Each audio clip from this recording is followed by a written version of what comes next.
আমার ভাইয়ের দোষ দিয়ে কি করব। সে তো নিজেকে চিনে না, সেজন্য রসুল চিনে নাই।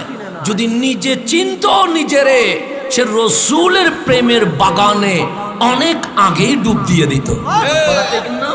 আমার আল্লাহ কোরআনে বলছে, হে আমার বান্দা শোনো, চেষ্টা করলে মালিকের রহমত থাকলে ডাক্তার হওয়া যায়, চেষ্টা করলে ইঞ্জিনিয়ার হওয়া যায়, চেষ্টা করলে লয়ার হওয়া যায়, চেষ্টা করলে শিল্পপতি হওয়া যায়, চেষ্টা করলে এমপি মন্ত্রী উপদেষ্টা হওয়া যায়। কিন্তু আমার মালিক বলে তুমি চাইলেও আমার নবীর উম্মত হতে পারবা না।